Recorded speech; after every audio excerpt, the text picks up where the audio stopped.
midpoint, the all-important mid. Seems like, I don't know what we're going to call these guys. Envy is where they're all tagged up as, and it's a lot shorter than the actual name. Yeah, I think they're called Vidi non-Vici. Yeah. Non-Vici. Okay, there we go. So they made a pretty hearty attempt to try and get to midpoint, but it was stopped pretty heroically by the guys over at PlayStuff. And they have made their impact on this map very early, taking that midpoint, all-important midpoint. Actually pushing all the way forward, trying to get the fourth point. Only really attempted to be blocked by the pyro for Enovici. And yeah, this is a really impressive start. I mean, you got to be really proud of these guys. Have they done well throughout the season so far? Oh, they've done really well, mate. Yeah, I should just say, this is Aggro joining me tonight. I'm Colt, commentating on the PlayStuff Highlander match in the ETF2 League. That's the last one of the season. Both teams have not lost a game so far, so this decides the winner of the league. And I am embarrassingly going to say that my TF2 is still updating, so I'm not watching the match at the minute, but I'll be in there as soon as possible. Thankfully, I've got Aggro with me, who's much more professional than me at these things. And, I would say more professional, but I have the luck of having a machine that's updated, so I'm right in there with the action. I'm still there now. I don't know if you guys have an opportunity to see this, but if you haven't got it up on the screen at the moment, PlayStuff just kind of did a massive wipe. They pushed all the way through to the last point. Nothing was stopping them. They managed to keep themselves together nicely, which is always impressive. It makes a huge difference. A little bit of a peculiar rollout here, looking at the soldier at the moment. Let's see, Cero. I'm not aware that some of the names on this team. Yes, Cero seems to be walking up behind them, running in the black box. So he hasn't even been touched by the medic once, as far as I've seen. So getting the impression that he's kind of roaming soldier, looking after himself, while the rest of the team sort of pushes in. But they are managing to bunch together quite nicely on each of the pushes, going through some of the little sort of tight spots that this map is famous for. And yeah, they're starting to get a little bit ahead of themselves. I'm kind of putting away from the action a bit now, sort of going with free roaming on the camera, so I can figure out what's going on. And Enovici really don't seem to have managed to pose any kind of a threat at the moment. No, and I'm watching on Source TV, so I am watching the match. Sorry, not Source TV, the stream. So I'm seeing it a little bit later than Aggro, but it's nice to see PlayStuff doing a few things that they really have to work on after the last match. One of them holding back when they knew they weren't going to take a point, so the rest of the team was there, so they had their strength to push forward. The other one using the Uber on the final point to take out players from the opposing side, as opposed to cap, leaving the rest of the team to cap and using the Uber to just basically put the defending team right back into their spawn, make the cap easy. And I see they did that on their first cap, but let's see if they can do it again here. They're going in with the Uber. Well, that's it. I mean, Almighty Bob is quite a good demo man. We've actually played with him on the Quizcast, Team Quizcast a little bit, so it's good to see him make a mighty move in. But it's the classic caster's dilemma. Whenever they start talking about someone and singing their praises, they immediately get wiped out. And in fact, we're looking here at a complete wipe compared to what has happened in the previous two rounds. PlayStuff seem to have been stomped on just a little bit. The guys from Vici really showing how good they can be when they get their stuff together. Medics, both of these teams are kind of hanging out in the same sort of area there, just providing the optimum sort of boosts up. I know that the guys over at PlayStuff have their Uber ready. I think, yep, Vici have already popped it. Well done for holding on to that Uber for the very, very last minute there. Brilliant work by the medic. And now with this Uber fully in place, and of course Enovici's Uber gone, we're seeing a bit of a reversal again. It's back over to PlayStuff to take that point. A little bit uncontested at this point. Epic battle. The sniper's really playing a pivotal role at the moment. I noticed Sloth doing a great job in that role. He stepped in at the last minute last week after Priest was dropping his connection, so Sloth was our reserve. He jumped in, carried on doing a fine job. And again, sorry to interrupt. I've been watching the spy on the Vici team run wide up, very almost obviously towards the heavy, and getting a nice little backstab in there. Unfortunately, got himself wiped out for the benefit. And I think both spies are really working on this. And just looking now to see is Dancers with Play Stuff our spy tonight? Dancers with Backstabs, I should say. Apocalypse is Apocalypse. Yes. Okay, but just as good. Both of them excellent spies. I would love to be able to say the name of the spy on any Vici's side. Unfortunately, it's in Japanese or Chinese, and no idea what's going on with that. Red Spy. We're going to call it from now on. Red Spy. Red Spy works for me, and Red Sniper. Yeah. The Red Soldier seems to really be on top of his game. Right. Yeah, they're pushing in towards this fourth point now. Uber ablaze, really a powerful and terrifying force when it moves in like that. Their engineer sticking up a miniature sentry gun to almost defend a forward position. Play Stuff, I think, would be very wise at this point to lay back, to hang back right on that very last point. And try and get a few picks in, try and disrupt Vici just enough to put them off kilter. But this is really them on the back foot now. And it's a bit of a test of a team's skill when they are on the last point. Yeah, I think they've gone into the game. They're probably surprised as we are maybe at how easy they've found the first two rounds. But they're seeing now that they can't be complacent at all this game. They've got a stiff opponent on their side against them. Well, particularly on this map. I mean, it really it's a fantastic... I love this map. I love the fact that whether you're playing 1v1, 2v2, 6v6, or Highlander, or even just pub, it shows up significant weaknesses really very, very easily. It really does. That's it. They're actually on the last point now. The medic is holding on dearly desperately, trying to get his full 100% Uber.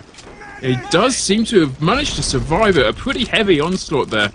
And with just the sniper left on Vici's team, doing a little bit of work there. But it was not enough to prevent Play Stuff from pushing forward onto second point. I think that's pretty much a perfect defense.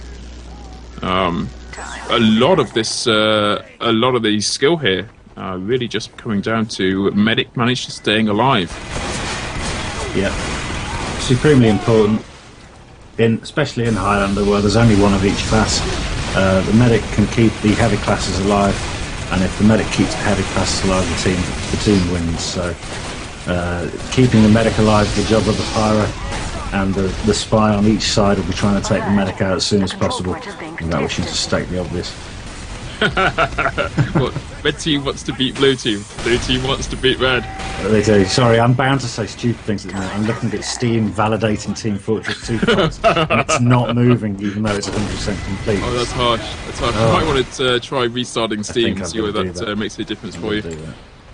Yeah, I think that the best thing we've seen, certainly in the last sort of 5 minutes on the Play Stuff team here, is that medic managing to hold on to an Uber. They've had plenty of opportunities to blow it, to throw it out there, and they've just been holding on to it. There's been apparently no need. Although having said that has resulted in Golden Rod being wiped out.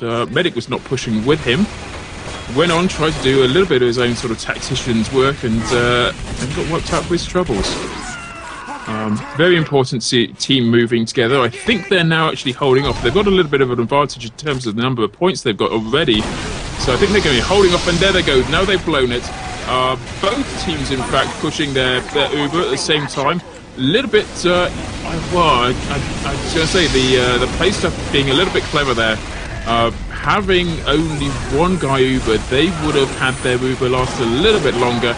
And now we're seeing caution by Blue Medic really going against him. He's having individual teams be wiped out, individual members be wiped out, and he's just lost his heavy again to the spy. This is looking very bad. from a very, very confident start. They just need to pull it back together and start playing as a team again. So yeah, it's that's amazing. something that we've noticed. That the guys from PlayStuff, they're all very experienced Team Fortress 2 players, but not very experienced competition players. And we don't have a competitive team, or we haven't until now. So this is really the first season they've had together. This their 5th match, I believe. Certainly they're getting over those kind of lapses in concentration, lapses in calling, and lapses in focus. But it's going to take them a little bit of time. Hopefully by the end of this series tonight, we'll see them getting things together, calling a lot, keeping their spirits up. Of course, you don't really think about it being terribly important. It's after all just a game, but the measure of whether or not a game is able to, or whether or not a team is able to break through an alliance or break through another team, does seem to be how they can work together. It's all very well having massively capable death-matching skills, sort of one-on-one skills. But you are playing against 9 other players, and if you want to play 1 versus 1, you better hope that the rest of the team is behind you as well. Absolutely. Here we go. Well, superb. I don't know if that's reached you yet, but I'm seeing on my screen that PlayStuff took that with a final push. Going 3-0 into the 3rd. 4th. It's very difficult not to be biased at this point, having sort of played with a lot of guys that play stuff. I know that they are, and in fact, played on the same team as some of these guys. And you talked about Priest earlier as being having connection issues. We actually had him on team for a long time. Never really got a chance to play with him through one reason or another. He's a superb sniper. He's quite frightening as a sniper. It's amazing when you get someone who plays in a role significantly well. I mean, it's most obvious with perhaps some of the classes that are otherwise regarded as off classes, like Spy. Speaking of Spy, we've got Red Team Spy moving in. I don't know if he's been spotted. There's a lot of spy check going on by Blue Pyro, and spy check does seem to be the one thing that the Pyros can do over and above everyone else is just burst a little bit of power out there. A little bit of flame, and if anyone catches fire, then clearly they're on the other team. It's really good to see Snow playing so well as Pyro tonight. Wonderwee's been our first team Pyro for the most of the season, and has been famous for his air blasts. He's got a couple of caps for the team just by keeping the opposing side in the air. But Snow doing a great job tonight of taking up the reins. And yeah, like you say, he's been spy checking beautifully. I've seen the spy go up in smoke many times. It's very difficult being a spy on a Highlander team, because you're guaranteed to have one of these spy checking classes, one of these pyro classes. So you kind of got to get out of the way of where the pyro is going to be, and also get in there deep in the action. And when you've got a team that knows what they're doing and does know how to play together, they'll do a little bit more of this kind of sticking together, pyro hanging out with the there we go, pyro hanging out with the medic, hanging out with the heavy, hanging out with the demo man, and becomes an incredibly difficult force to go up against. Absolutely, and I'm just noticing, I must comment on Boy Lee's play tonight. He hasn't managed to be around for a couple of the games, so he's a little bit rusty, he claims, but he's doing a superb job as the engineer here, getting the sentry down really quickly wherever he is, making sure the team have support, helping them push forward. A really, really standout job. And speaking of sort of engineers, one of the difficult choices, obviously, for these guys is, do you go with a mini sentry, which can build very quickly? It almost doesn't matter if you get it destroyed, but you can put it back up again without any real sort of significant loss. Or do you go with something that has a lot more firepower, like the level 3 sentry gun? Oh, sorry, just interrupt myself here. The PlayStuff have gone and blown their Uber. Oh, fantastic play by NB, using the pyro to push these guys backwards, nullifying the effect of that Uber. Having said that, though, a bit of a sneaky push through there They did not take no for an answer. Play stuff managing to get a point, a couple of guys on that final point, just long enough to cap. And this is interesting because this map, I believe, is first with a gap of 5. Is that correct? I think that's my understanding. It's the first team to have 5 points on the other team. So it's not first to 5, it's the first to have a clear 5-point lead. I'm going to default onto your knowledge on that one. That does sound about right. It does kind of get to the point there if you find yourself sort of 5-0 down, wondering when will the torture end. So I think at that point, it's almost putting the other team out of their misery. And they seem to be a man down. Why is that? Don't know. I'm not sure if they want to call a pause here. One team can call a request a pause to the other team. They can actually stop the game mid-flow. People kind of hang in the air. It's quite surreal to watch. It is. For some players of some teams, they can actually handle a man being down without any significant loss. But I think in this case, it's a pretty drastic loss for them. They're not able to make any kind of a headway. And I think we're just going to see the end of that round. They should have called a pause. I mean, we'd have been quite happy with it. Both teams allowed, I think, 2 pauses within the rules. In fact, last week, PlayStuff having someone drop from the server, calling a pause, and the other team refusing to accept it. The other team receiving a point deducted from their total in punishment for that action. But pause a perfectly valid thing to do, and you'd have thought that Veni, Vidi, non-Vici would have done that. Yeah. Again, it helps if you've got someone on the team who understands what's going on.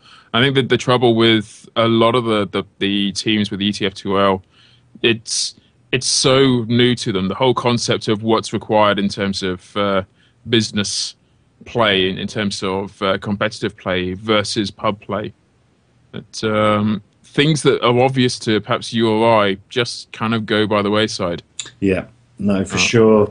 Maybe they just thought it was over. Let's get on to the next map and see if we can do a little bit better. They obviously appreciated that it was getting close to being over either way. But well, it's sure. I mean, we're waiting for sort of 90 seconds now between maps. Okay, so I'm just hearing from one of the players now. They had 8 for the whole match. That would have made a significant difference. They don't want to pause. They have 8. They have no solution to that, so they're just playing on. So that could explain. Well, I don't think we want to take anything away from the PlayStuff team, but certainly having one man up on another team will give them a huge advantage. Absolutely, and all of the tactics that you might have sort of delivered or figured out before a match kind of go out the window when you're a man down. You've got to really rethink things on the go. And again, deathmatching skills, your ability to sort of one-up against every single other player gets called into question. For sure. I must apologise to everyone. I'm feeling rather stupid for not having TF2 updated. I think we're going to just close off the stream for now, move on to the next map. So let's see how PlayStuff can do going into, I believe, Badwater next.